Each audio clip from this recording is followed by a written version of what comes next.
Yes, sir. And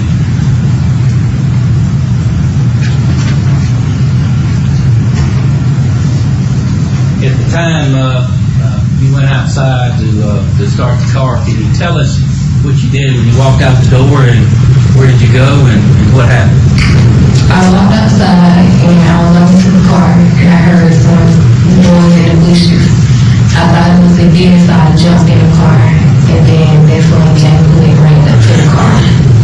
Where did you jump in the car, ma'am? On the passenger side. And at that time, when you got in the car, what did you do? What happened? I instantly locked all the doors. Then what did you see? A gun pointed at me through the window. And who was holding that gun? Jamie Hood. You see the person that you referred to as Jamie Hood in the courtroom now? Yes, sir. Would you point him out, please? Right there. And I made a record reflect she's pointing to the defendant, Jamie Hood.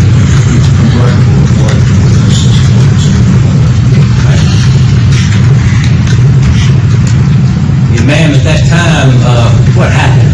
Was anything said, or what happened at that point? Yes, he told me if I don't open the door and give him the keys, he was going to hurt me. And so I looked at him, and he put the gun up under the car, and he raised his hands up and was like, "See, I'm not going to hurt you, just open the door, I'm going to talk to you." So I opened the door, and he asked for the keys, and then he was like, "Do you know me?" And I was like, "No." He said, "Well, I'm the one that shot the cop and killed one of them." And then he just started talking. He said, "I'm not going to hurt you, I just need to go in the house." So he asked me to take him to the house. So I got out of the car, he got his gun, and he had it pointed at me. So as we was walking in the house, he walked towards the lunchroom, and he seen Chandra. And he had the gun pointed at Chandra. And she was like, "Hood." And he said, "Yeah, just go in the room." So he made us go in the room, and he woke up and drove. And then he asked us, "What do we do on a regular basis?" And I was like, "I go to school." And Chandra said she go to work. But then he was like, "Well, y'all not doing none of that today." And I was like, "No, I want to go to school." He was like, "No, you're not going to school." So he made me be quiet. And then he woke up and drove. And then they started talking. And he made me and Chandra call to the bathroom. And then Which bathroom was that? the bathroom when you first walk in, the house is right there. The one that opens up into the living room? Yes, sir. And before he did that, do you remember any statements he made about what he may or may not do at that time? I can't remember. And at that time, you said you went into the bathroom, you called in the bathroom. You and Chandra? Yes, sir. Was anybody else going into the bathroom? But at the time, it was just me and Chandra and Belinda. She was laying on the couch. And Michaela was sitting on the other couch. And him and Madrid was in the room. They was talking. You ever remember him saying anything about what he might do with 4 or 5 more folks? Yes, he was like he wanted to kill 5 more people before he turned himself in. When did he say that?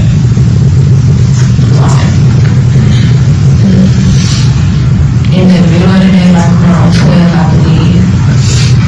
So y'all were in the bathroom there. I would object to that. He led her saying 4 or 5 people. I never heard of this. I just rested on me. I heard him say that he said the thing about 4 or 5 people.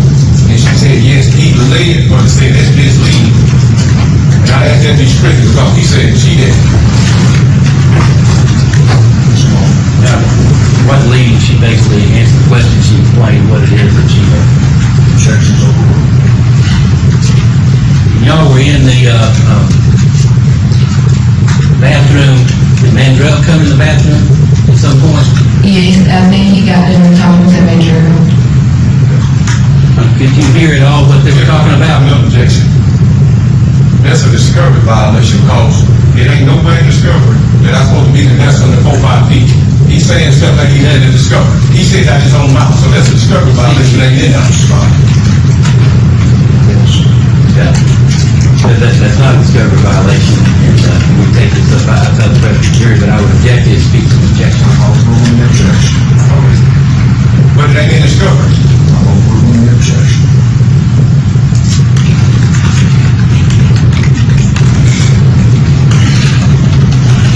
Now, did, y'all were in the bathroom, you said, Mandrell came in there at some point after me. Could you hear it all from the bathroom? What was being said outside with Mandrell and the defendant? No, I just know that Mandrell gave him $3,000. And, Mandrell came into the bathroom, Yes, sir. and, when he came into the bathroom, what happened? All of y'all were in there?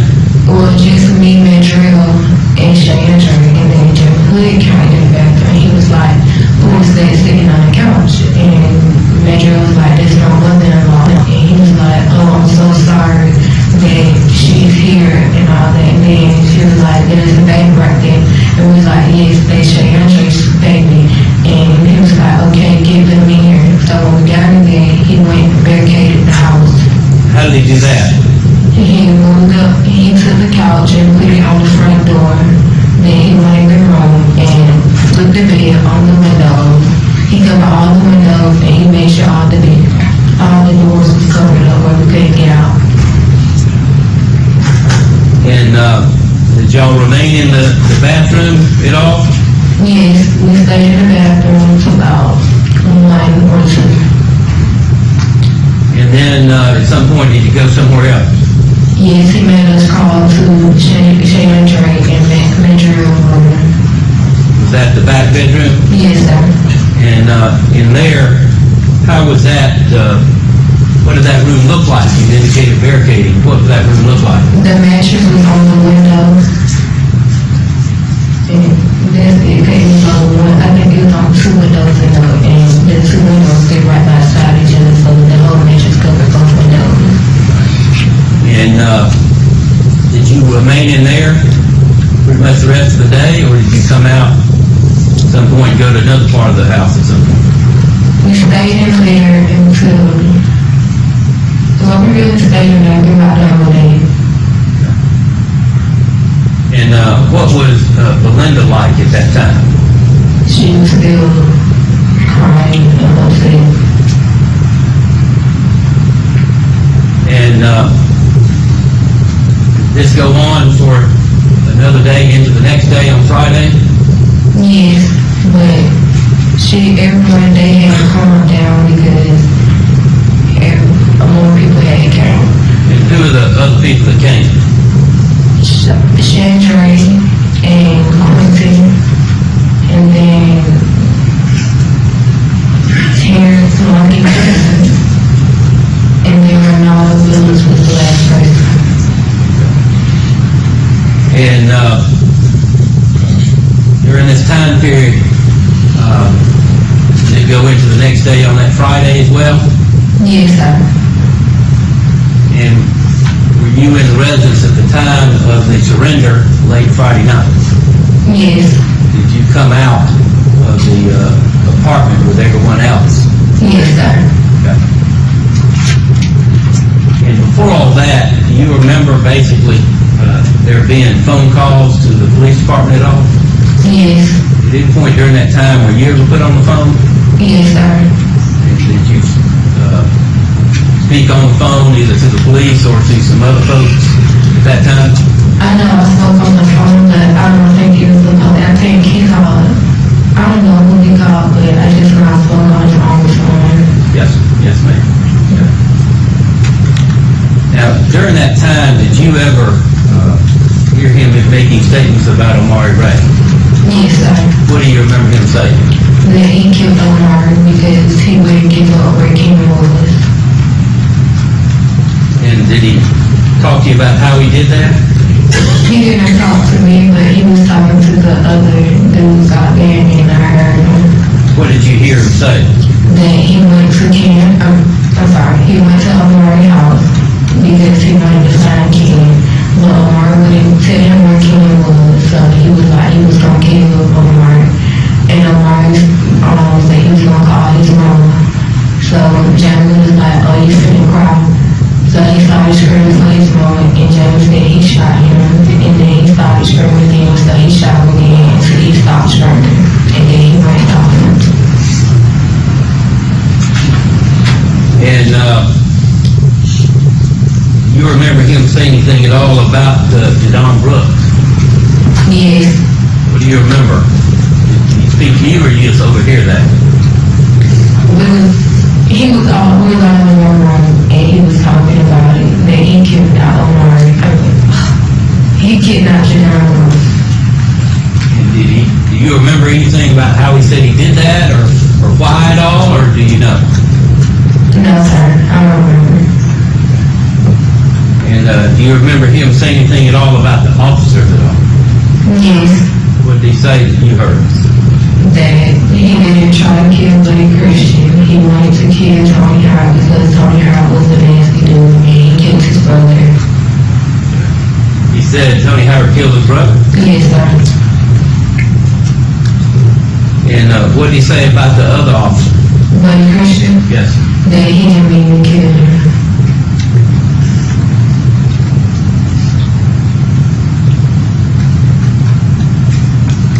And did he ever make any threats about you at all? Yes. What did he say? That he was going to shoot me. When he was on a pistol with me, the officers or people would hurry him to get to the house and he was getting ready to surrender. And did he say anything at all about what he did with the lady and the carjacking and all, or how that came about? Do you remember? No, I was in the room at that time. Okay. And tell us how it is when the surrender happened. How it is that y'all wound up doing that, or what happened? Because he was talking about he was going to do a drive-by on Black Road with Michaela and Francie, and they was like they didn't want to take the baby out there, and he was like, well, he wanted to go kill. He wanted to kill Ken. If he couldn't get to Ken, he was going to kill his sister or his aunt. And then they was like, well, you're not taking my baby out. So then they was like, you might as well just go ahead and surrender. So as that, when he was like, okay, I'm going to surrender at 11:30. Then as we was getting ready to surrender, he made the women go in the bathroom, and the men was sitting in shaking journal. And everybody was just laid down because it was dark. He knew how the lights on. And he made the kids be quiet. And then he was getting aggravated because when he was on the phone with the police, they wasn't doing what he wanted him to do. So then he was like, he was going to kill the 13-year-old. And then I guess they didn't believe her, so he made me get on the phone with the person that was on the phone and tell them that he was serious, and so he tell them to hurry up and get there. And before y'all went out, was anybody allowed to leave with the children? Yes, And who was that? Major and Quincy. And who were the two children? Michaela Hall and Zion Ryan. And then after that, at some point, did you walk out with everyone else at the time of the surrender? Yes, sir. You have to put your hands up? Yes, sir. And right before that happened, how did that, what was said inside the apartment there? He made us call to the front, and as we got in the front room, he made us line up, and he got in between, I believe, Shay Andre and Ronaldo. And as then he told them to open the door, and he set his gun on the front, on the living room table, and we all just walked out with our hands up. Thank you, ma'am. Cross your time. Morning, Ms. Betsy. Good morning, Mr. President. When the last time you talked to the prosecutor office about your coming home? Last week, What y'all talked about last week? about what happened. Okay. So, did anybody, they were just refreshing your memory about what happened? Well, I didn't talk to them, but I just listened to my tape again. Okay, so they had you listening. Then tape, what tape did you listen to again? The one that happened that night when we surrendered. Okay, did you just say anything to the jury about the tape you listened to? No, Why not? because they didn't ask. Who didn't ask? Well, he didn't ask me that. I just answered questions that happened. Okay. So let's talk about this tape you had. So you did, are you referring to this, the March 26, 2011 interview you had with GBI agent Ms. Aldridge and Mr. Reed Montgomery, ma'am? Is that what you referred to the interview you had, that recorded interview? Yes, sir. You did have a recorded interview, right? Yes, sir. Isn't it true that during your interview you told them Jamie didn't hurt nobody, he treated us good? Yes, sir. Okay, could you tell the jury what you meant by Jamie treated us good and he hurt nobody? He let us eat and let us talk or whatever and let everybody stay together. Okay. I think you mentioned that I took everybody's phone. Is that right now? You said I took everybody's phone. Yes, sir. Okay. Well, how was everybody able to text and talk to each other about took their phone last? Because all our parents was calling because people were saying that Belinda wasn't at work and they was trying to find her. And that Chandra wasn't at work, they was trying to find her too. And you gave us the phones because they was on the phones up. Isn't it true that y'all was looking at TV in the living room with me? Y'all was the kid was looking at TV, the little Sesame Street, whatever it was. Y'all was looking at TV back. I was in the room, I don't recall. Yeah. You wasn't telling a tale, but you. Yeah. Because those questions seem to be argumentative. This is right. Did you actually come to the prosecutor officer? Did you volunteer to go to the office? Did he come get you? Did they come get y'all? You said you talked to him last week. Did you volunteer to walk up here or somebody bring you up here? Did he come get in touch with y'all? I asked, can I come? Why did you have to come up here and talk to them about your interview? Because I wanted to know when we had to come to trial for you and I needed to refresh my memory. How did you get in touch with him? Did you have a phone number? How did you tell us about that? I had that phone number. Okay, and who did you call and who you talked to? Miss Michelle. Miss Michelle. What y'all talking about? What we talking about now? Okay. Now, you said you stayed at Creekstone apartment right now. Yes. Isn't it true I was just over there Tuesday, Sunday? I was just at that apartment with y'all Sunday. Isn't that true, man? I wasn't there. You wasn't there? No. How many times I done seen you at that apartment, man? I don't recall. So you mean to tell me you ain't never saw me at that apartment? No, sir. Did y'all stay on Sycamore Drive?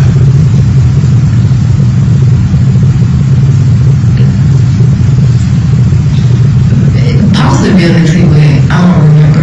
You don't, the green apartment right down Sycamore Drive, River's Edge, isn't it true that y'all stayed over there, man? Yes, sir.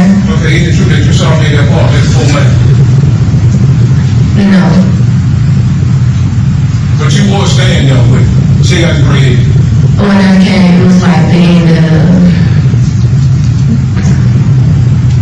end of May, I believe.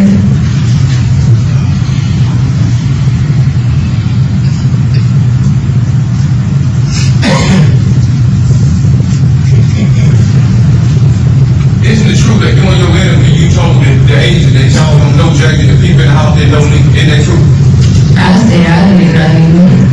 You didn't tell the agent that 93 of them didn't know me, they saw only place they saw me at the club or something like that. Do you recall? I said they might have known you from the club, Okay, but you didn't tell them that they knew me and I've been in the apartment this man. but I didn't remember. I don't know you like that, so I didn't know. But you know you were staying in Creekstone apartment in good shape, right? Yes. Okay. And when they moved into the apartment, you were staying with them throughout until this March 24th, Thursday? No, I was there with my grandmother. Okay. I thought you said you were staying with them because you moved from Florida to slow down. I did. Okay, but you weren't staying in Creekstone apartment. When I came from Florida, I moved with my grandmother and other kids, and I moved on there because it was too many people, so she had to let me move with her. How long you stayed with them, Shay? I don't know. Week or 2 months, 2 years, 2 months, And only know because I've been moving back and forth. Isn't it true that during your interview you told them James was asleep with the gun on the floor? Isn't it true that you told them that, man? Yes, sir. Tell the jury about James being asleep with the gun on the floor. They said that you was just sleep on the floor. They, who was that? Chandra and Quentin Mandrell and Ronaldo. I'm sorry, could you give me those names again so I can write them down, please? Chandra, Quentin, and Ronaldo.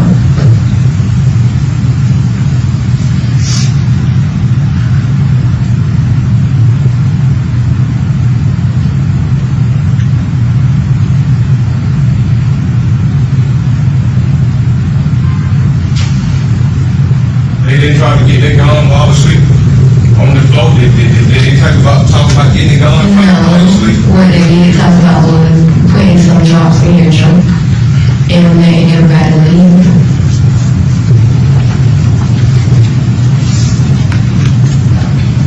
Ronaldo and Quentin, some pretty big dudes when you agree, they're some pretty big guys. Yes. Okay. They ended on women say, hey, let's get this gun for this man to call the police on him while he's asleep. Did anybody do that? I don't remember. Did you tell him to call the police while he's asleep or get the gun from him? Did you do that? No, sir. Why not? Because I was in the room. I didn't know you was asleep. But they told you I was asleep. You heard them say James was asleep, right? Afterwards. Okay. When is afterwards? After we were leaving. Like, we were about to get ready to surrender. How about the reward money? Is it true that I offer y'all that reward money? You said because you didn't want me. We told you we get conceived and ready to leave, but you said you didn't want to leave. But I did offer y'all the reward money, right, man? Correct, ma'am? Sure. Did you hear or do you recall Max Rail and Quentin telling me that we can get more than $50,000, we can get up to, we can get $100,000? Do you recall hearing them say that? Yes. Tell us about that. They tell me I can get more than $50,000, we can get $100,000. Tell the jury that, please, man. I don't remember everything they was saying. I just know they said they was going to give you the money for you to leave, and you said you didn't want to leave. And they said they get more than that or whatever. Later in Okay, but isn't it true? They said that we can get more than $50,000, we can get $100,000. Isn't that true, man? yeah. Now, which one said that? Was it Quentin and Max Rail? Or No. which one said it? Which one said it? Don't remember. Never both.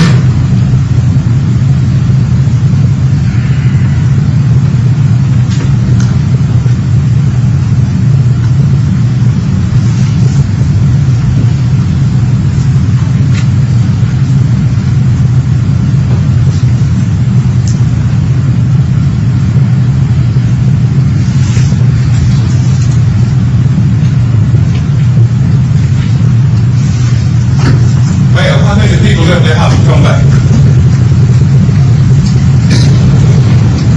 Ronaldo, Chandra, and Belinda. Third.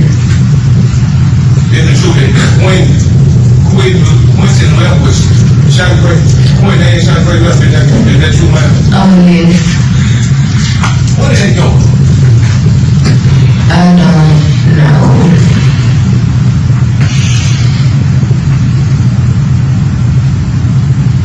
So you don't know, but you know they come back, right? Yeah.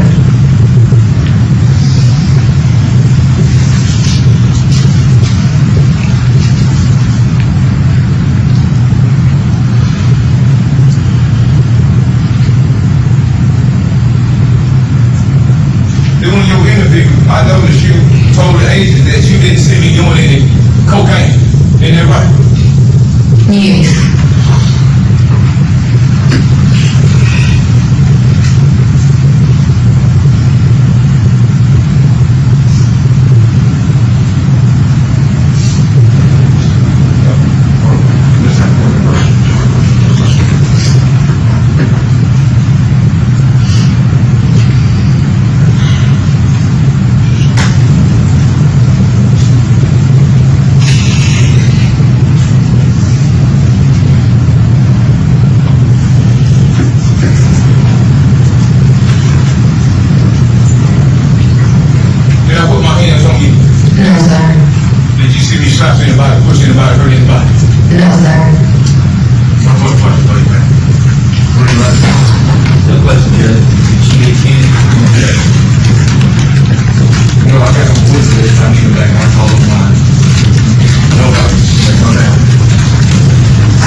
that right?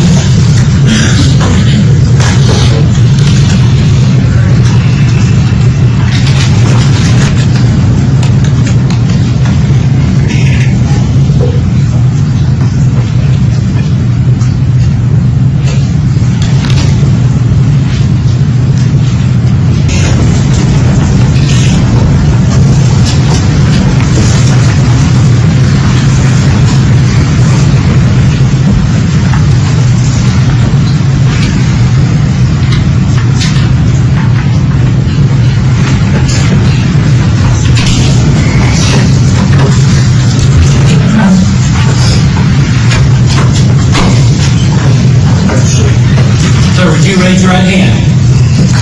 You solemnly swear the testimony about to give the court in this matter, State versus Jamie Donnell Hood, will be the truth, the whole truth, and nothing but truth help you God. Yes, sir. Put your hand down there. And you state your name for the jury, please. Quentin Ryder.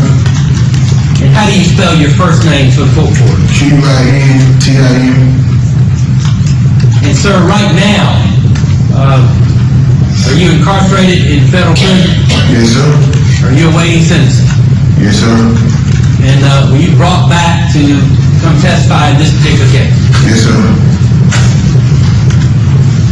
And sir, as far as awaiting sentencing, what are you awaiting sentencing for? 84 months to 105. And on what charge are you awaiting sentencing? Distributing cocaine, basically. Let me show you what has been marked as State's Exhibit number 916.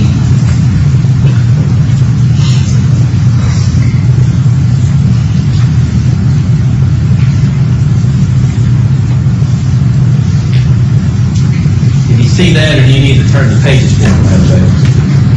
That's correct. Can you show those pages to me?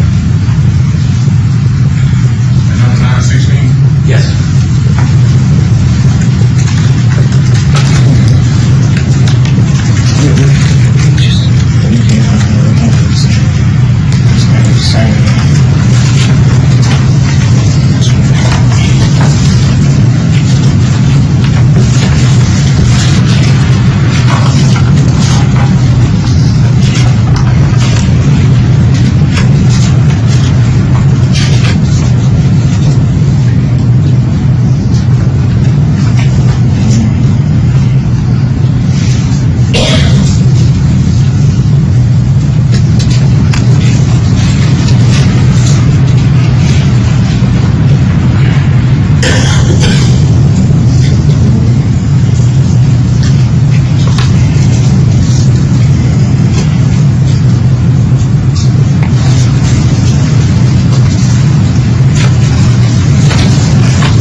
You recognize that document, sir? Yes, sir.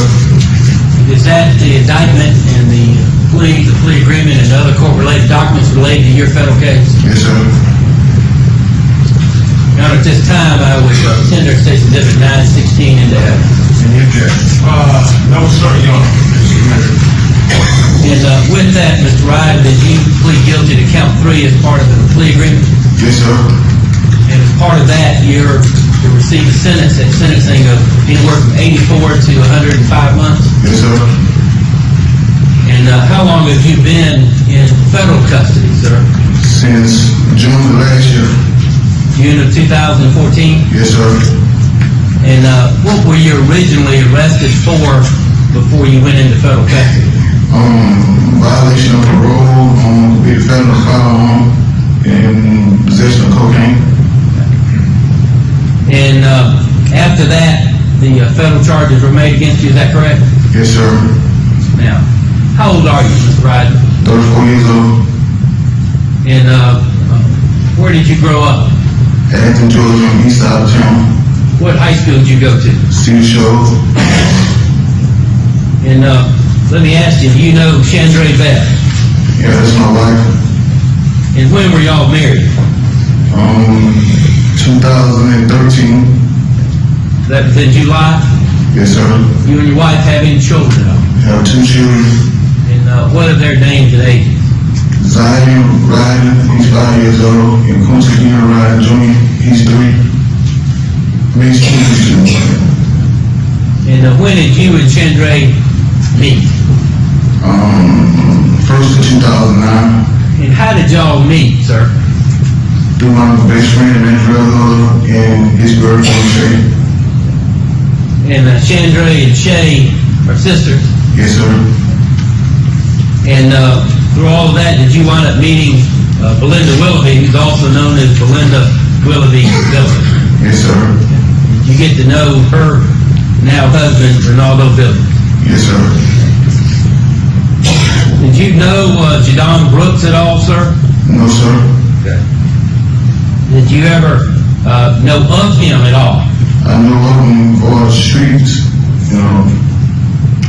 And how about Omar Ray? Did you know him before his death?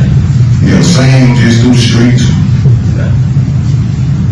Jamie Hood, the defendant here, did you ever get to know him at all? I know Jamie, he dated one of my cousins, her name Tip Marshall, and he also best friend my sister Ty. And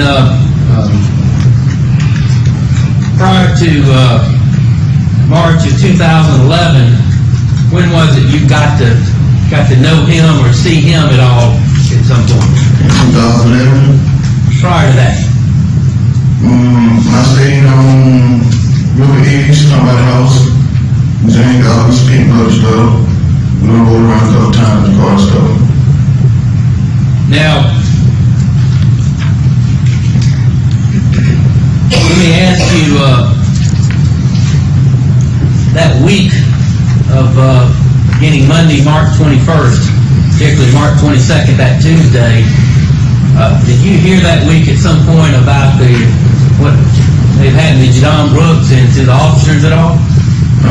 Somebody made a phone call to me and told me that what had happened. Now, let me direct your attention to that Thursday, March 24th, 2011. You know, during that time, where were you living? Auburn Ridge. And who were you living with? Me and my wife and my one son at the time. And did you know where Chandra and Mandrell were living at that time? Yes, sir. And where was that? Freestone apartment off Commerce Road. Had you and Chandra lived over there before March at some point with them before you moved to Arbor Ridge? Yes, sir. Now, let me direct your attention to that Thursday, March 24th, 2011. Did you wind up going over there to Creekstone apartment at some point that day? Yes, sir. Tell us about that, when that may have been, and tell us about how you wound up over there. I was at home babysitting Zion, and I got a call from Andrea. He asked me to stop by. And did I want to make a drug transaction? And I told him yes. And I started off for a minute because I didn't have no ride. And Why didn't you have a ride? because I had my car, Chandler's at work. So got a call. He called back. They don't ask me what taking me so long. I told him I had a ride. I said, give me a minute. I'll be over there.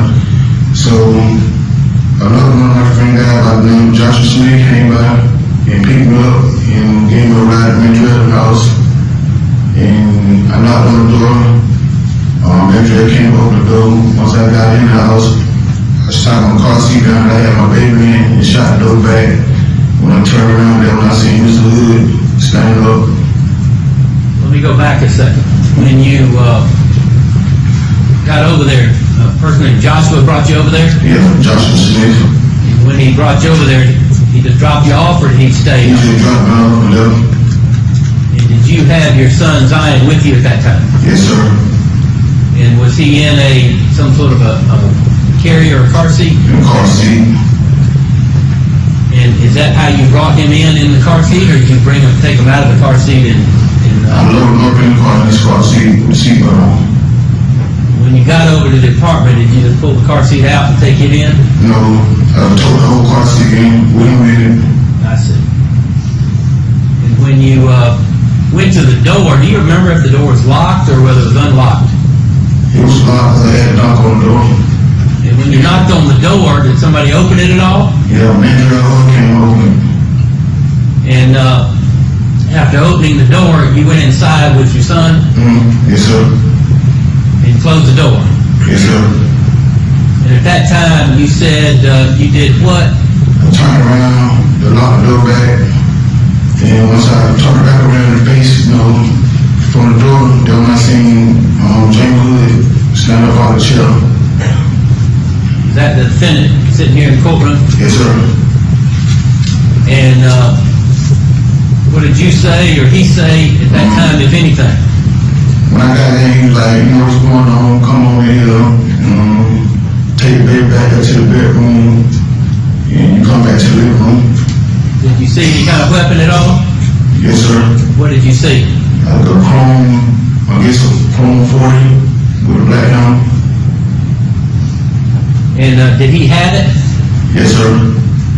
Which chair was he in or what seat was he in? Do you remember? It's like he went on the couch now, like a little folded chair, folded type chair. And in addition to Mandrell, was anybody else in the room at all when you walked in? Well, Mandrell was in the living room, but when I took my son to the bedroom, he was shaved, huddled up with Linda, and they looked good and neat. And did you notice their demeanor? What were they like at that time? Linda, like, she was real, like, tore up. I could tell she been crying and looking real stretched out, same as shade. Neat's like kind of normal. And you took Zion back there? Yes, sir. And after doing that, what happened? I came back into the living room with Mandrell and Mr. Hood. And what happened when you came back in the living room? I sat down and we talked. He asked me did I know what was going on. I told him I heard. Asked me did I have any cash on. I told him not. He told me that Mandrell had given him some money. That he trying to gather some money where he can leave out of town. And what else was said about that, if anything, about the money? Basically, that's it. That's all he was saying. And I sat down on the sofa. What happened after that? After you came in that back in the living room that first time? Sat down for a minute. I was talking to him. I asked him a question like, I thought he had been on left town, how he ended up being over here and stuff like that. Why the reason they called me over there, and they said that he didn't have no choice to call me over there because he told me to call me over there. And what did the defendant, Jamie Hood, tell you about how he wound up over there? Did he say at that time? I was speaking to him, he told me I had been over there. And what else happened at all in the apartment that day? Anybody else come in, or what happened? Later on that day, Chandra called my phone. She was getting her hair done, and she asked me what like the house, and I told her nobody came over on her sister in that house, and she asked me did I want her to come over there and pick us up, and I let Jamie know that it was her on the phone. He said, yeah, that you call her to come on over. So Chandra ended up coming over to the house next. And did she come inside at that time? Yes, sir. And after coming inside, where did she go? She came in. When she seen him, she kind of shocked, and then he saw her in the bedroom with her sister and her mother. And then what else? Did anyone else come in?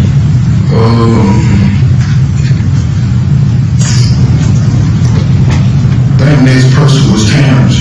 Terrence who? I guess his name last name Blanca. Did you really know him that well? Yeah, I know him. He's just younger than me, but I know him. And how was it he came over there, or tell me what happened when he came over there? He made Matt call. He called Matt home, and Matt told him to stop by the house and bring some weed and smoke, and he ended up coming over there. And when he came over there, what happened? He come inside? Yes, sir. What happened? He sat down, he looked at me and Matt for a minute, like he was in shock, like basically like y'all called me up and he seen Mr. Hood, and him and Hood started talking and stuff, and he sat down on the sofa, And, anybody else come over there that day? Ronaldo Bill, And, when did he come over there, do you remember? he came on later on, I guess he had contact Belinda, and was trying to see what her was about, and we let Ms. Hood know that, you know, he was coming too, and he said, hey, tell him come on too, that Nardo can come on to the house too. And did he wind up coming over there later that day? Yes, sir. And, at some point during that day, or at some point over the next day or so, did Terrence wind up leaving and coming back? Yeah, Terrence, and he had a phone call that about his sister was fighting downtown at the club, and I think out of the phone, he looked like he was upset, and Hood asked him like, what's wrong with you? He said, oh, my sister downtown fighting, she got locked up, my mother get go burn out. Hood told him, well, you know, family come first, so go handle your business and go get your sister out of jail, and he let Terrence out the house. And, did Terrence wind up coming back? Came back like the next day.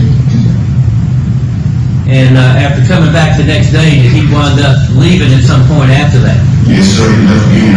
Tell us about that. Do you remember how that happened? Basically came back like, hung around a little bit and just told everybody to leave. And, now, during the day at all, on that Thursday, did you and Chandray ever leave? Yes, sir. And, tell us about that. Why did y'all leave and where did you go and what happened before you left? Well, my son needs some milk and pounds. And, so we asked him, can we go get some milk and pounds for the baby? And he was like, yeah, y'all go ahead. And, I tried to grab my baby and get him prepared for the car seat. And Mr. Hood asked me, when you going with the baby? I said, you going with us? And he's like, nah, the baby ain't going with y'all because if y'all going to do something crazy and call the law on me, then y'all will put y'all baby in jeopardy.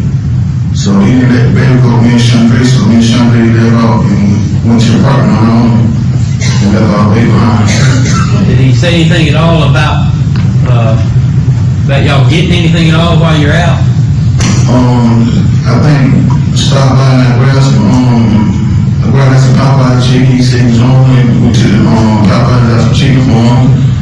And that was basically it. And where did y'all go other than Popeye?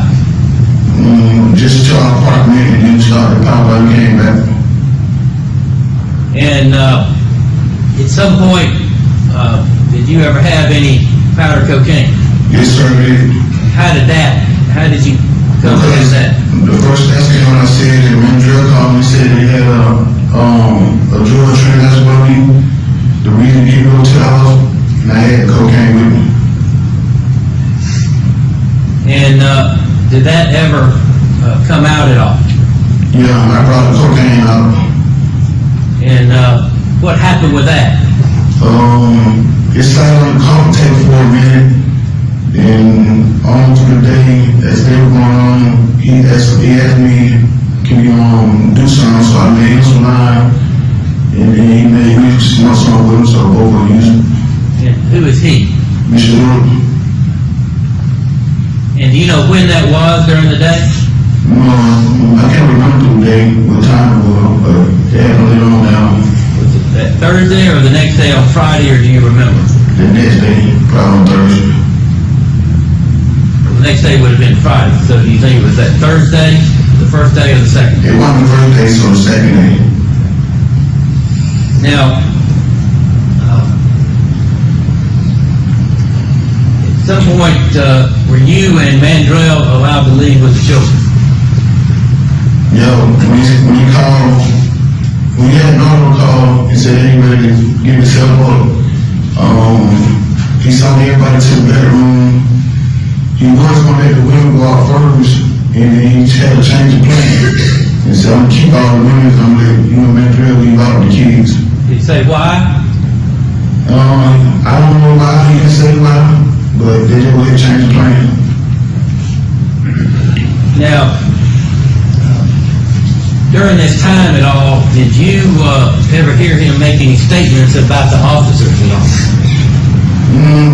No, basically looking at the news, and I remember him saying that he feels sorry for killing Brother Christian. He wish he could have been Howard instead of Brother Christian, and that the reason that he did all this because of Jadon and Kenny Campbell that got him doing all the killing stuff. What did he say about Jadon and Ken Campbell? That they crossed him out and went and stole his people. Stole his what? I guess like a drug supplier. They went behind his back and started dealing with somebody that he was dealing with on the drug. Did he say anything at all about what happened with Jadon and who was with him and what may have happened at that time? Yeah, he said he called the time to come over to the parent house about some marijuana, and when Jadon arrived at the parent house, he entered the house, 3 black other males came out with masks on and duct taped him, and they had him there for me, asking him a question about Ken, what can you tell me what Ken and that, and my understanding Jadon wasn't cooperating, so they put him in the trunk. Did he say what he was going to do with Jadon? Nah, he didn't ever say what he was going to do with him, he just wanted him to take what Ken was. And did he say about how Jadon got out of him? Yeah, I said he was in the middle of the track, but at a red light sun, and said he just seen the trunk of his Cadillac up and seen Jadon run up the street. And then what did he say he did? Said he wanted to jump out and shoot him, but he was so in the car backed up, so he got back in the car and fled. Did he say where he went at that time? No, sir. And after shooting the officer, did he say what happened, where he went, and how he got away, and at that point that you recall? No, sir. Do you recall about him saying anything about how he may have got over to the Creekstone area? Riding bicycle. What did he say about riding the bicycle? Said he rode from down by the parent house and rode to Freedom Drive. And did he say why he was over at Freeman Drive? He said that he wanted to come over there, and he said something about Ken having a stand over there, and he wanted to go see the shoot down, and that he wanted to kill her, just to show examples, and Ken was hiding out, but she wasn't there, so he went to another spot, but some local drug dealers there, I guess Bishop and Rashid, and seen them there, so he can rob them, get some more cash, but they wasn't there neither. And then in this spot, he said what closer was Madrid house, so he hung out in the pad until it got daylight. And then what did he say happened? Nick was one of the ones she called when she would go to work, and he ran up on her and tapped on the one and got out of the car and led her back into the house and woke Madrid up. Now, while y'all were in there at all, was there ever a discussion about anybody going with him to do any kind of drive-by or anything like that? No, sir. You don't recall that? No, sir. You remember him saying anything at all about Amari Ray? Yes, sir. What do you recall him saying about Amari Ray? He was telling me a story about Omar, about that they crossed him out and that Omar used to be his friend too, and that one day he seen Omar at the mall in Jadon, and he was walking the mall and they didn't speak to him, so he felt some type of way and wanted to know why they didn't speak to him, because he was busy with Kenny Campbell, and that he went over to Omar's mama's house and laid on him, and Omar's got out of the car. He ran up on Omar's and tell me what Ken, that Omar refused to tell him what Ken was too, so he said he shot him. Omar started screaming, making noise, and he shot him again. He said he seen Omar's mama coming out to the door, and he didn't want to shoot her over there, but she did. He was shot her too, and he just bled. You remember what he said he was wearing at the time he did that? No, sir. Now, tell me about y'all's cell phone. Yes, sir. When you came in there, did you have a cell phone? Yes, sir. What kind of phone did you have at that time? I can't remember if it was a T-Mobile or a Metro. Can't remember. And Did it have the ability to record it all in any way? Yes, sir. And, Mr. Ryden, when you got in there, did you take your cell phone? No, sir. You wound up having it when you got over there.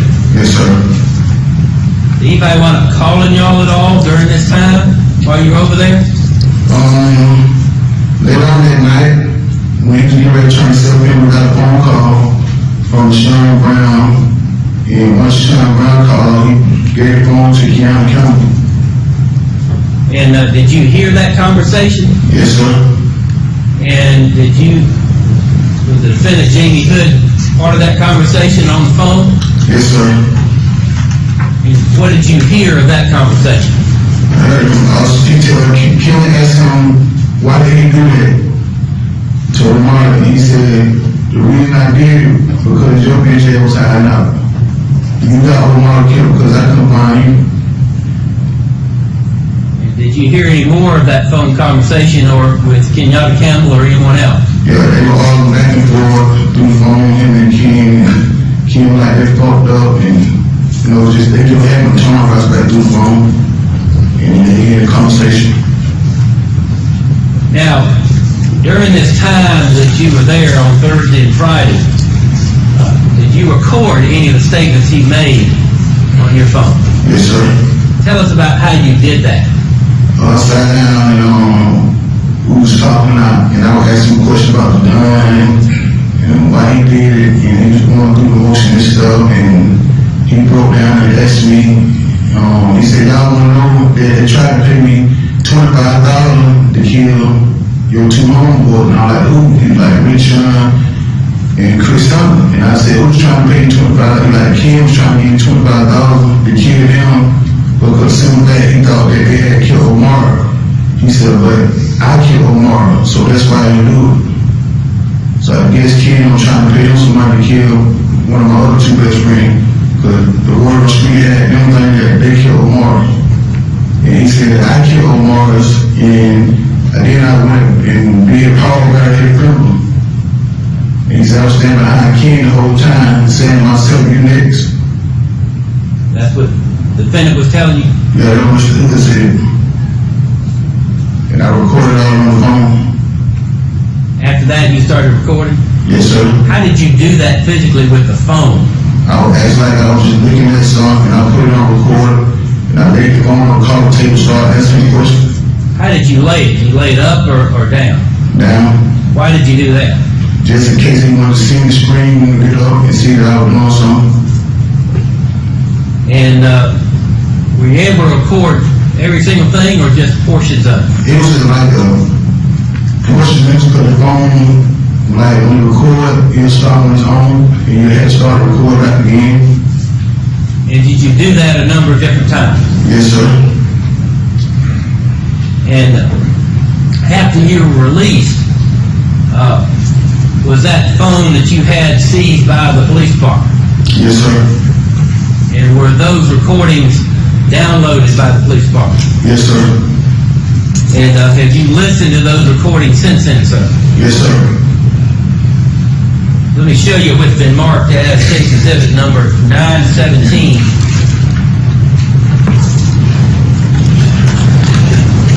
This CD, please, sir.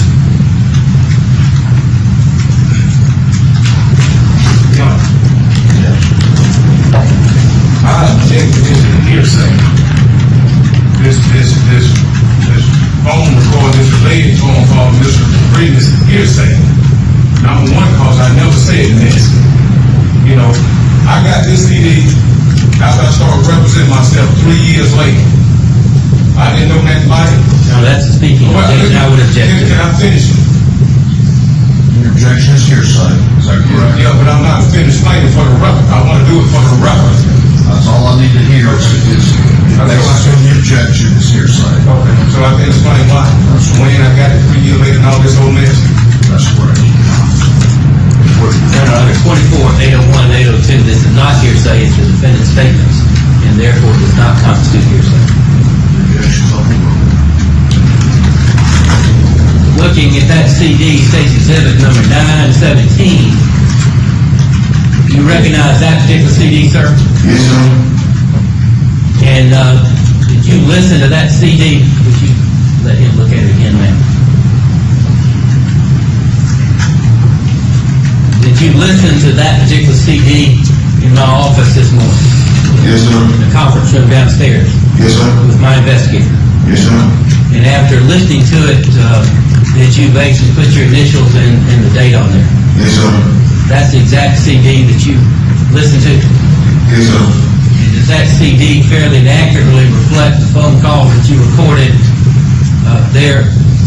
over there at Creekstone when all this happened on March 24th and 25th, 2011? Yes, sir. I'm sorry, phone call, I'm sorry. Yes, sir.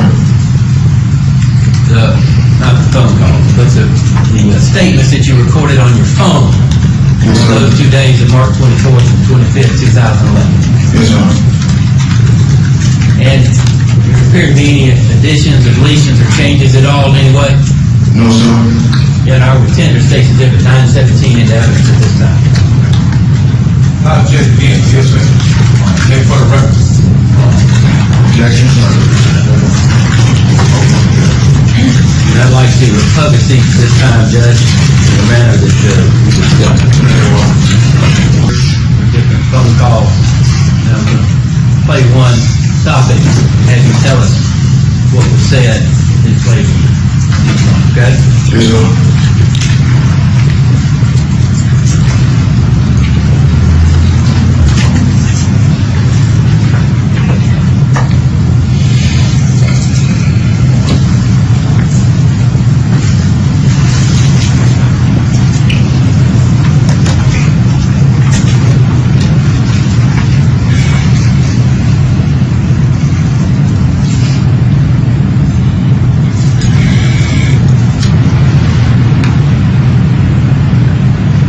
Play this first one. It's on the top.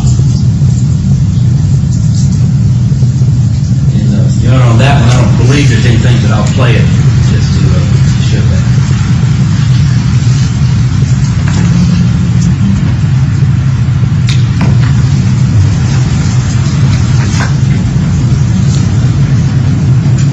Let me play the second one, and then we'll look at the sound, Judge.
On that second one there, whose voice was that talking about the IRS boy? Mr. Hood, And what was he saying? they got a crew to call the IRS boy, and that all the dirt gonna be moved through him. He gonna take over, and all the dirt gonna be moved through him.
second one that ended in the numbers 901, and play the third one that ends in the numbers 902.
Sir, in the background there appeared to be some talk in there about armed and so forth. What was that in the background?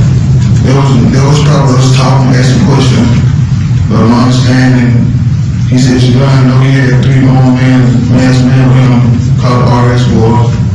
And I heard a clip, he said that on that y'all go date.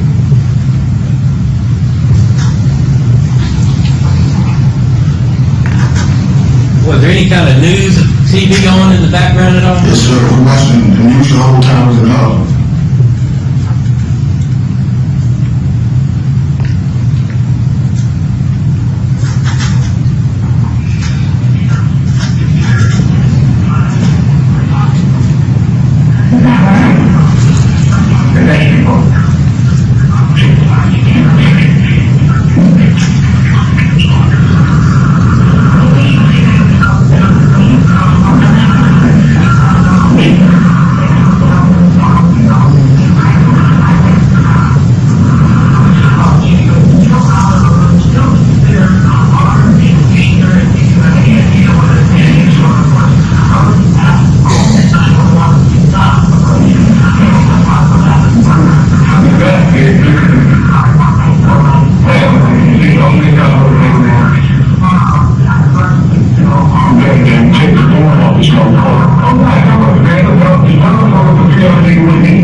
Play the one that is the 4th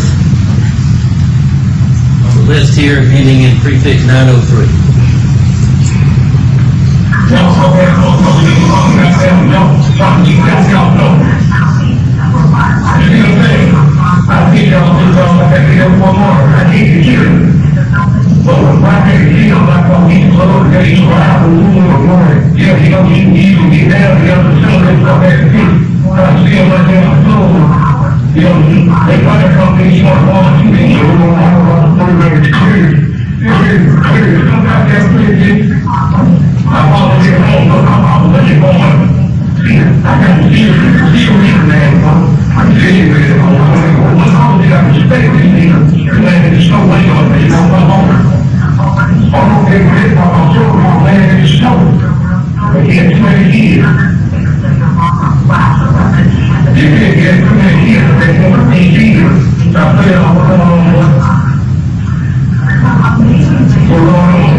First of all, in some of these recordings, there's another voice other than the defendant. Who was that?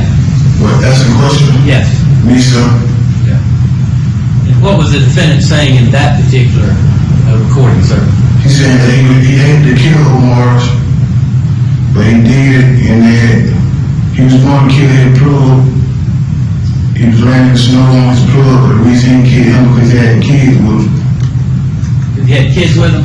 Yeah, I guess his plug had some children with him, and that's the only reason he didn't kill the plug. He said he was laying on snow on him.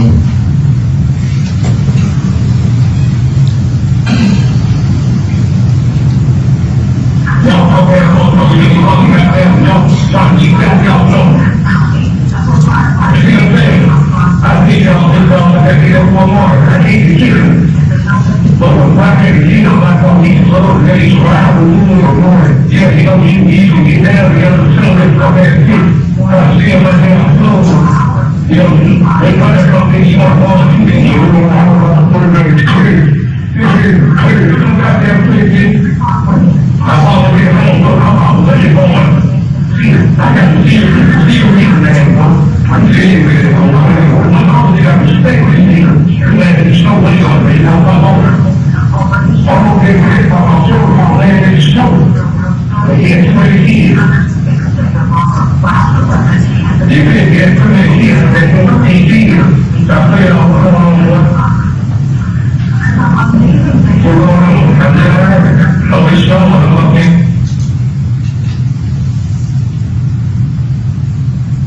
Let me play the 5th recording, which ends in number 904.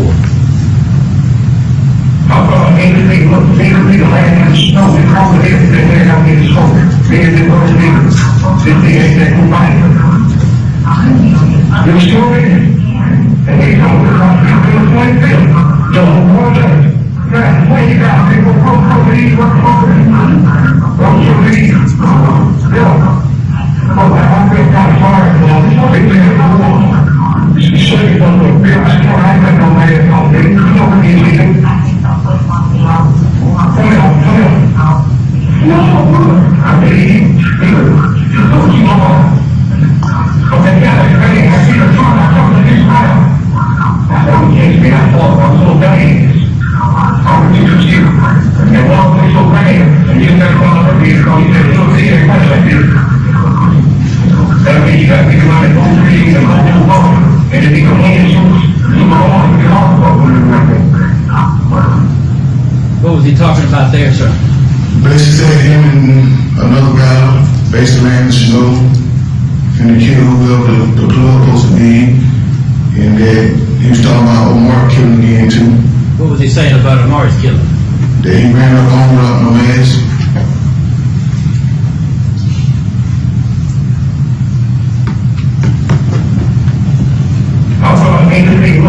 They land in the snow, they call it in, they land out in the snow. They ain't going to leave. They ain't that combined. They're still in. And they don't look like they're going to play them. Don't want that. That's the way you got people go over these, work over these. Those are these. Yeah. Oh, I feel kind of sorry for them. They live in the war. You say you don't look big, I got no man on me. You know what he's eating. Come on. No, I mean, you don't keep on. Okay, I see the front, I come to this round. I said, we can't be that far, I'm so bad. I'm going to you. And walk me so bad. And you never come over here because you said, you don't see any much like this. That means you got to be running over you and go to the ball. And if you come in, you go on, you can also go to the record. I didn't ask you, what was he saying about December? About December? Yes. I was asking him about was it snow time? I guess he's been saying snow, and he was like, yeah. And I was asking him like around time that Omar got killed.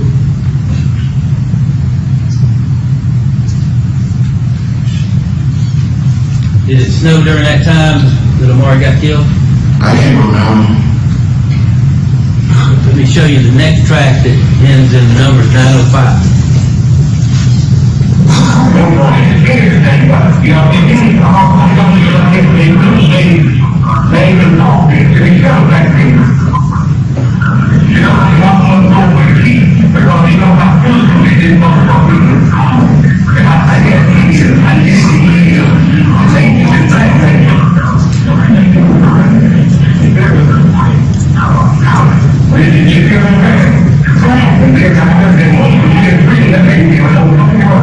So he would have been post me.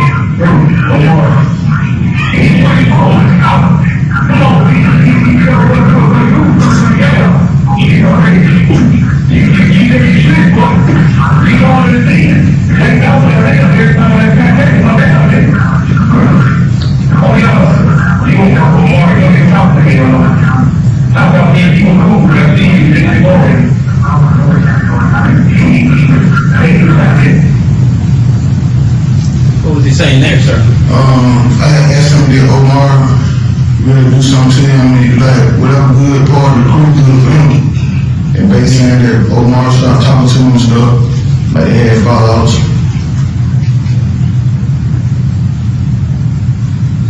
Sure, the tape speak for itself. He don't need to come. They can listen at it and see for what himself what the tape's saying. He don't need to put no words in his mouth. Let them hear for themselves. He don't need to talk about it. It's plain, it's plain. This is a man who was there and heard the words, and he can basically go ahead and say what was actually said at that time, General. Well, I'm going to allow you to ask him questions going forward about the section of tape. Yes. So my suggestion was, if he can ask them what this purpose had on this tape, he don't need to be stating his own version. Let's listen to what he say, and they can hear it, and ask a question on what this thing say. That's what I'm trying to say. Let's don't take it and make it something What else. you're trying to say. And I'm sustaining your objection only to the extent of forming a question about what is being heard by this witness. Yes, thank you.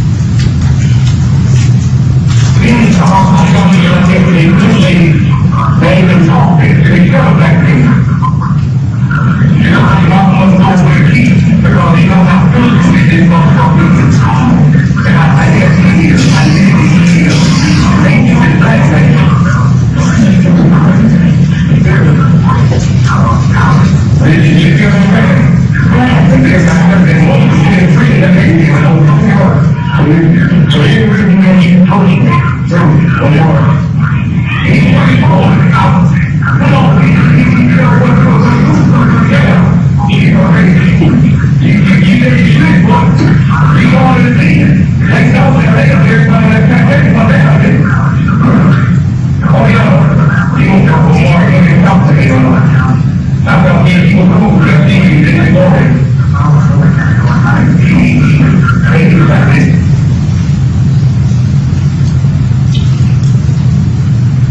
Play the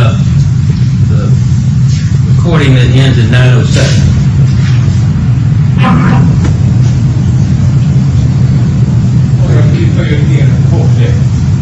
There was nothing on that recording, Mr. Ryder. Could he just play it again?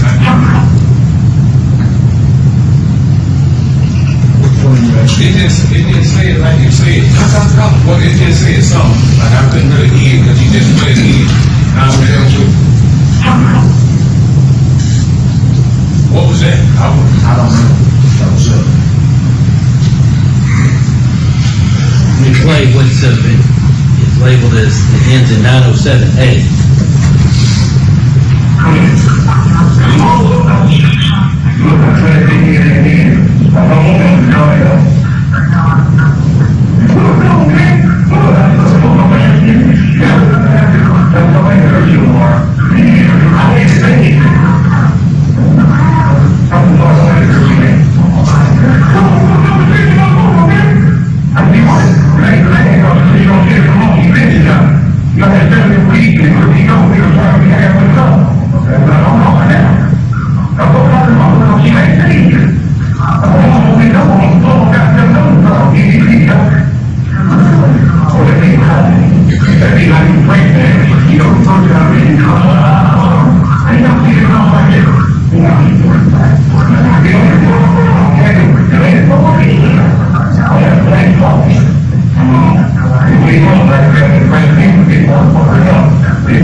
Mr. Ryder, what do you recall him saying back in March of 2011 that's captured in this recording? Man, basically he ran up on Omar's, shot him the first time, he started screaming. Like I said, he said if the mom came up, he would blow her face off, and he shot Omar a couple more times.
recording that ends in the numbers 908.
What do you recall back from March of 2011, him saying that's captured in this particular recording? Basically the same thing. He said he looked Omar's on the page, shot him again. His mom coming to the door. He didn't want to shoot her, but if she did, he would have to shoot her. So he just fled instead of not having to kill Omar's mother. And then he fled and went to his brother's house.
Play the recording that ends in the numbers 912.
Play the last recording on here that ends in the numbers 942.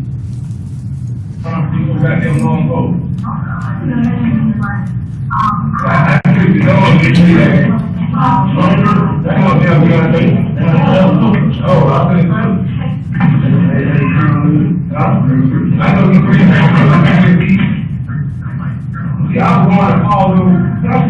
My kid ain't even get on the film, folks. Hey, you know what I'm saying? He couldn't get up and he can show up to get goddamn film. You see it? These folks like to do one deal to get out. The one gonna worry about their boy, you know what I mean? I'm saying, look, man, you got a war in here. Anyone got their walk with, I was trying to kid you to the dog, you know people like that. They got big, they gotta come back outside. He won't be locked up, I'm locked up, don't get too work. He ain't get no money. What do you recall back from March of 2011 that he was saying was captured in that last recording, sir? Say he killed Omar and went to the funeral, and he everybody think by him being going to the funeral that they gonna think he did it, and that he gonna do the same to the Don too.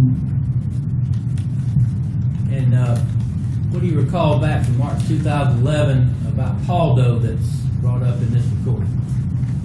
Said something about Paulo. Yes. I don't know what he said about Paulo. He said he from Paulo, but what? Thank you, sir. Hold on.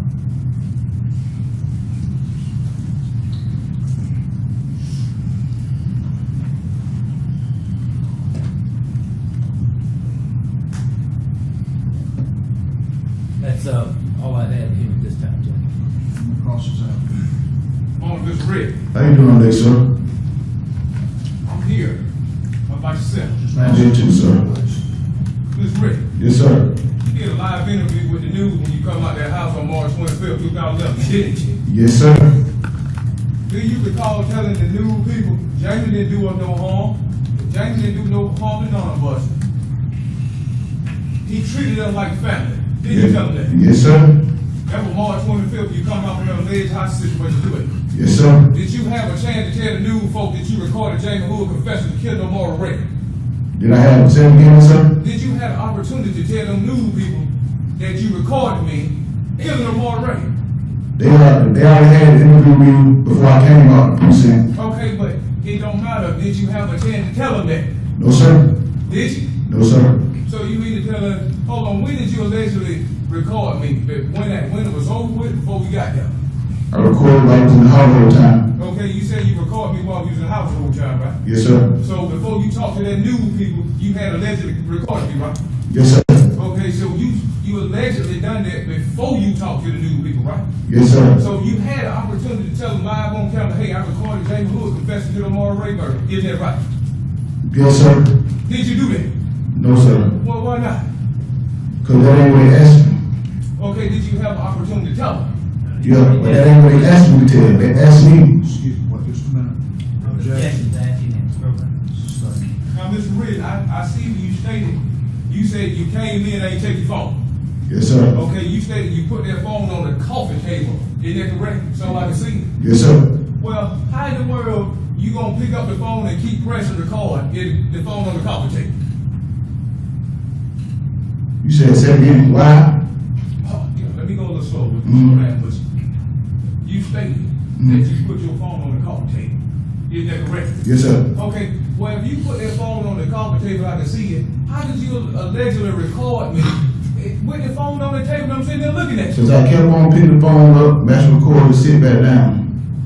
But you didn't state that earlier. You said you laid the phone on the coffee table so I could see it. Because that's what he asked me where it was, and I told him it was on the table. Okay, so you telling that you kept picking that phone up, asking me questions, and you recorded me. Yes, sir. Is that part of your plea deal to come here and say the mess on me? No, sir. Okay.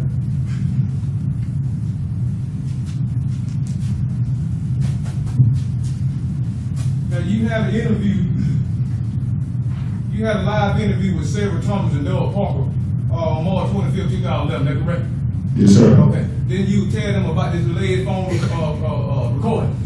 Yes, sir. Okay. Now, is it true that when they asked to search your phone after you told them this, yeah.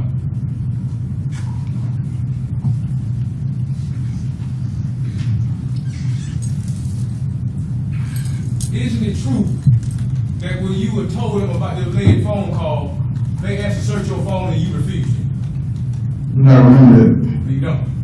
So you mean to tell us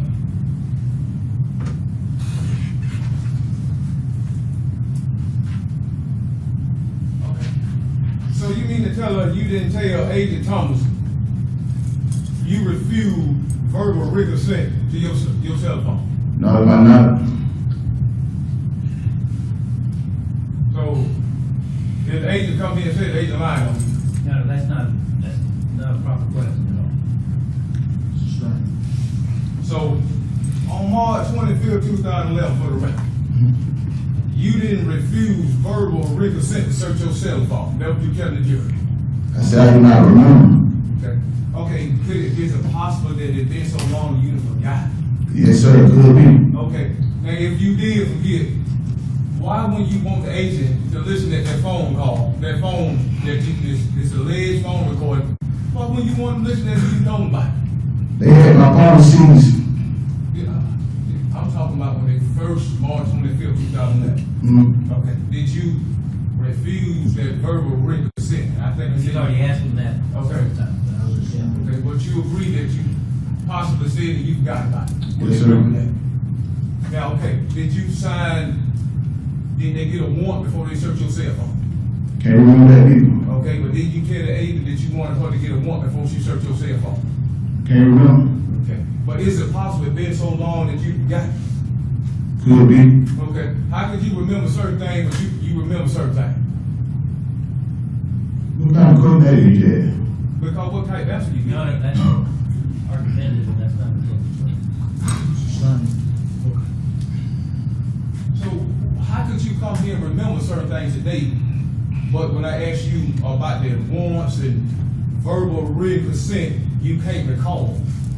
Because he playing through the phone. So I can hear and I can, that's how I can relate to it. Okay, but wouldn't you agree that if you telling the police, hey, I got this guy on the cell phone, wouldn't you agree it would be good to let them listen at it, or give them, hey, y'all go search my phone, would you agree with that?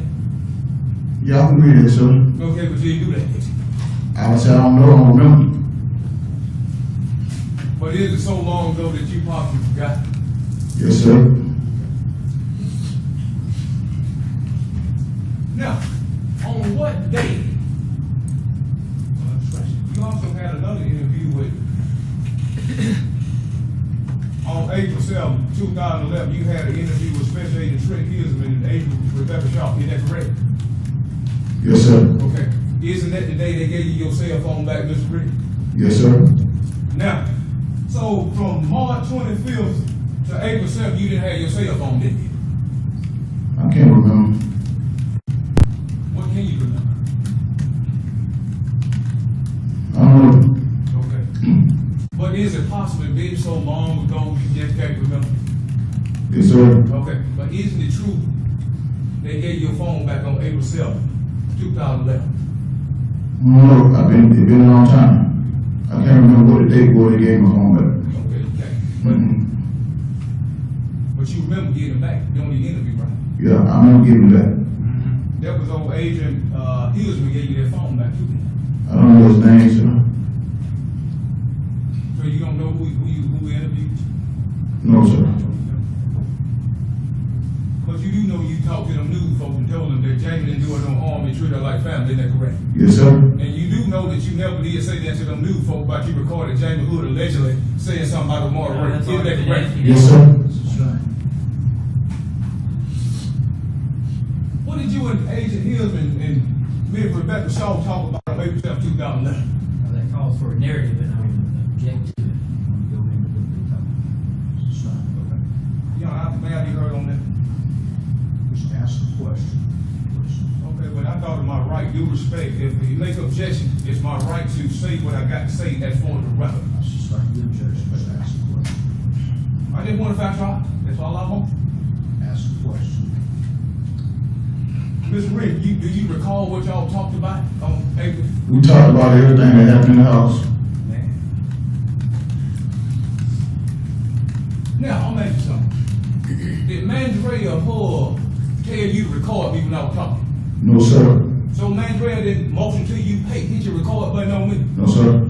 So Mandrea told that jury that he lied to her? No, that's an improper question. I knew you tried to get Vanessa a number of times. That's the same sort of question. I've asked you directly. Objection sustained.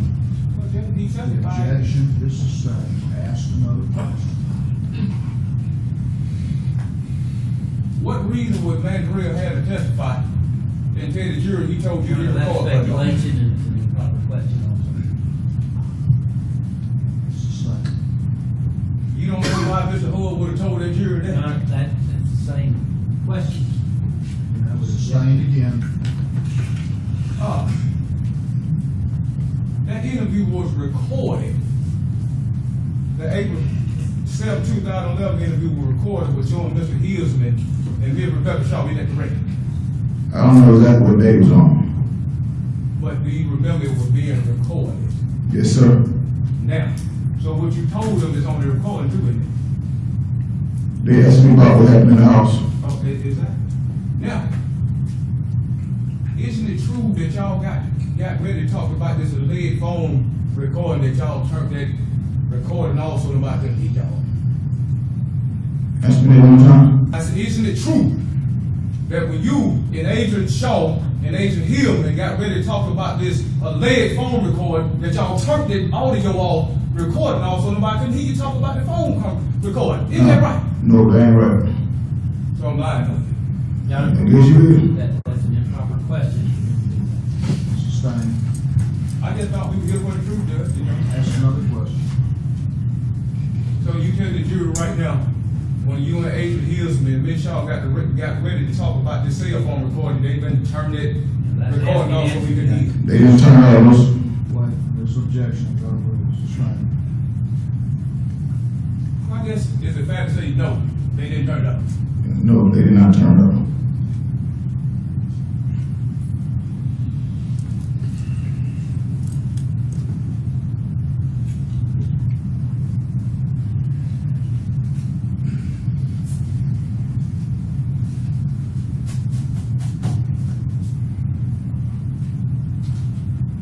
Mr. Rick, Yes, sir. during your interview, did they ever insinuate or accuse you of being with me? Yes, sir. That's what again. I asked you, during your live interview that was recorded, Mm-hmm. did the agent ever accuse you or insinuate that you were with me or you were helping me evade the police? I remember them asking me something about, was I one of the three dudes that was in your house? Why would they assume that you were with me and you one of the three guys? Can't say what they may or may not have assumed, that it's pure speculation. Like why they think it. Sustained. How did you feel when they accused you or insinuated that you were with me? Well, I think just a question. I mean, I feel like, they probably looking at me as being a criminal, got a criminal background, but I ain't really get offended about it. I ain't asked you to defend it. Those are comments, those are not questions, and I would reject. Ask the question. But you would agree that they did ask a question or insinuate that you were with me, right? Yes, sir. Did you tell them, did you ask them to ask you that question? No, sir. Okay. Now, did they say something to you about your live interview? What the media, did they ask you what type of comment did you give to the media about Jacob? About the news people? Yeah. Did the agent ask me? Yeah. No, sir. So you mean to tell the jury, the agent didn't ask you about, did you give an interview with the news? No, sir.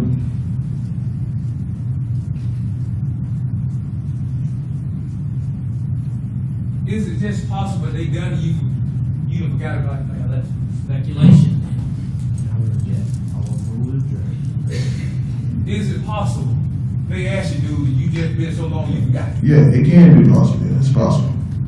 Okay. Well, if it's possible, why you sit here saying no? I just said no because I don't remember, but it is a possibility. Yeah, it could be. How about this? Isn't it true? Isn't it true that they talked to you about your live interview with the media concerning the comments about Jack Hood? I can't remember.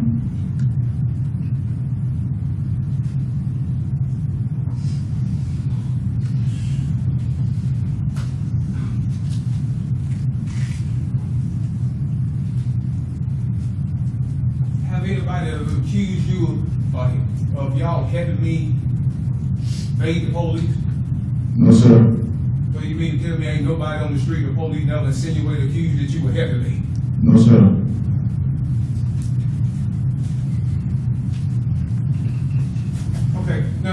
when the first time you went over the, your cell phone recording? When was the first time that you go over the recording? When the first time I go home, Yes, sir. When the first time that you listened to them? What date was that? I can't remember the date, but they called me out and had to sit down with me and we went over home. Tell us about the call out and sit down and the phone recording. Well, they called me out to, I guess what it is on 29. I don't know, it's a building out here on 29. I came out there, we had to sit down and we went over them. Okay. Now, was it recorded? Did they record what y'all sit down and talk about the cell phone? Was that recorded? I can't remember. Is there anything that going on in your life that caused you not to remember certain things? Can't remember. But you say you called out, you seem to remember that they called you out there on 29, y'all talked about it. But Yes. you remember that, right? Yes, sir. How can you remember that, but you can't remember what went on? Now, that's an improper question, because he didn't say he didn't remember what went on. He didn't remember whether that part of that occasion was recorded, and that's what he said. So that's an improper misleading question. Okay, you know what, I think you're right on that, Judge, because he did say they did not cut the cord off. And Judge, I ask another question. did you know I did listen at your interview? Say it again? No, You you know- can't answer that question. Okay. You had the live interview, right? Yes, sir. Okay. Would it surprise you that I listened at it and I heard everything got cut off? That is not an appropriate question at all, and I would object to it. I'm asking him a question relevant to this cell phone recording and about being cut off, Judge. I didn't listen at the CD and I know it was cut off. That's why I asked you. Your Honor, I would object to the speaking responses like that. You need to respond to the objection, and that's not a proper question. I'll sustain the objection. Well, no, Judge, I thought we were Ask here for another the truth. question. Should we quit?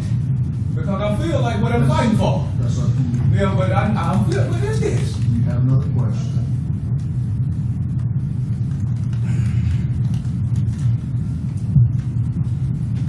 You wouldn't come here and lie to get out Your more Honor, than the that's sentence you where put. if you continue to ask questions like that, and I would object to that, and you should.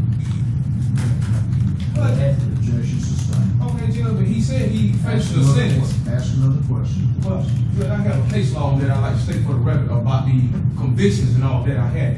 And I like to put it on the record. You can do that at a later time. Well, I thought it was my right to do it now. It's not related to a question that's on, that's being asked. It's related to this one. There's a 609 about them convictions on prior charges that go to the witness credibility. I think y'all know better than me. I'm pro se. But I will pull it out and show it to you and then rule the evidence. Want me to do it? I will. This is on the exhibit 916. No, I'm talking about the question that I just asked. I'm talking about the rules of evidence before me asking this question. That's what I'm talking about, the rules of evidence and it's relevant for me. Stop. That's the jury, go to jury.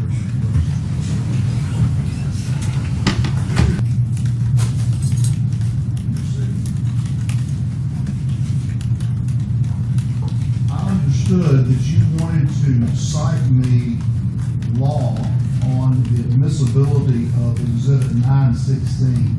Is that not true? No, I was talking about the rule of evidence, was 906, 609, federal rule of evidence about asking questions. It's not on this exhibit. I was asking him, is he facing this sentence, is what calling him to answer the question he can't recall. What is his problem? He can answer certain questions, but when I go to talk about certain things specific, oh, I can't recall. I can't recall. That's what I'm talking about. I'm here for the truth. And I'm not under no circumstance finna lay down and let nobody tell nobody I'm gonna sit here and eat. I ain't gonna do it. So What question were you about to ask? it's concerning. Just tell me the question. The question Okay, what's is, concerning? are you facing a federal sentence and it causing you not to recall certain things or answer certain way? There's some got to be motivated. And that's why they got that. And he jumped up and You objected. don't need to explain it, I'm just asking what the question was. Mr. Mullen? No, that was not the question he asked that I objected to. He was going back, and you come in here and lie on me, And that was how it was prefaced, if I recall correctly. Didn't have anything to do about facing the federal Senate. There was no mention of the federal Senate or federal charges or anything like that. I thought that said anything. Would anything cause you to lie on me? And I was trying to let him tell it to me. We know he got the federal Senate, and we know Is this. there anything that would cause you to lie on me is not a proper question. I will sustain objections relating to that. Okay. What you told me that you were going to ask is not what I heard. I would allow that question. Well, it just really irritates me, and I know they sit here, I got the band CD, and they didn't cut off, he gonna get on the stand, oh, I ain't cut it off, and I got it. Mr. Hood, that's, I mean, ain't that perjury? What you call it? It got to be called something. are you ready to start back? I'm ready to start that. Now, with their objections, I'm gonna need to rule on them. All right. But I thought I'd get an answer on the objection before you rule. I thought that. If I choose to let you be heard, I will. If it's a clear objection, I'm sustaining it or overruling it. All right? See if they won't come back to you.